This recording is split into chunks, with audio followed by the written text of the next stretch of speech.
Hello guys, so tonight meron naman tayong flashlight EDC video courtesy of TrueNight. So this is the TrueNight T1 Pro. So as a prepper, importante na may backup yung backup mo. So yung backup mo na flashlight, dapat may backup din siya na battery. Meaning it runs with rechargeable TrueNight battery, and you have the option to bring extra double A's. Okay, so just in case, like when you're camping, hindi kayo makapag-charge, dapat may dala kang extra ganito, then gagana pa rin to. Okay, so ano siya? Yan, patayin natin yung ilaw.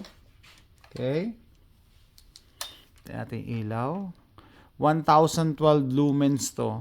Okay, and depende sa 100 hanggang 127 meters yung layo.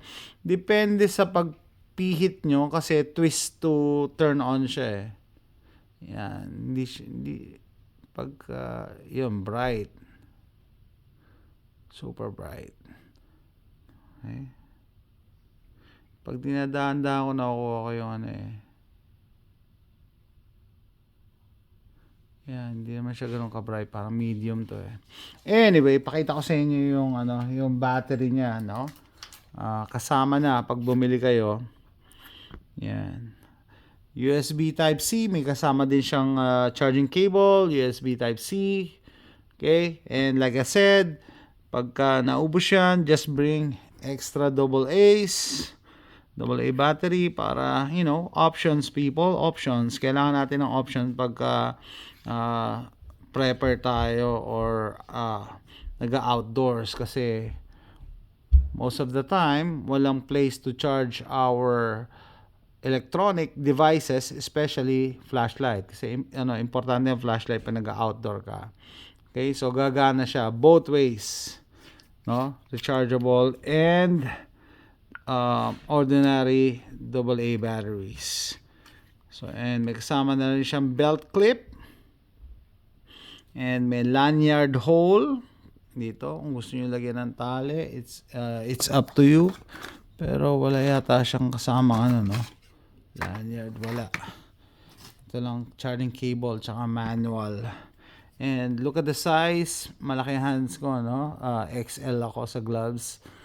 Yan siya, ganyan siya kaliit. Small but terrible siya kasi kahit maliit lang siya, 112 lumens.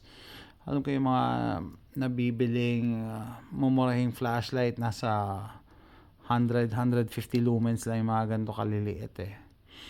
Okay, and watch out yung mga no-name brands na flashlight kasi minsan ini-inflate nila yung lumens, 1 million lumens. Hindi naman totoo. Kasi wala palang guidelines, pagka dinaya mo yung lumens, hindi naman sila mapaparusahan.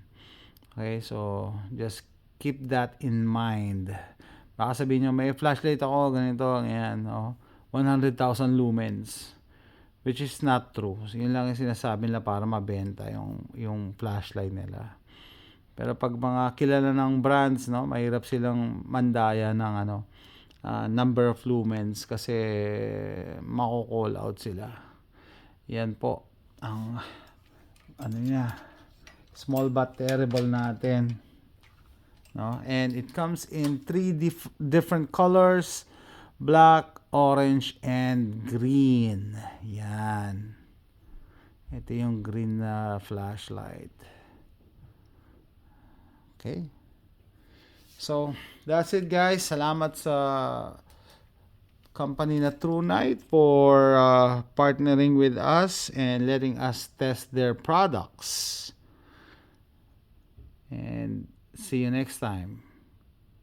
Bye.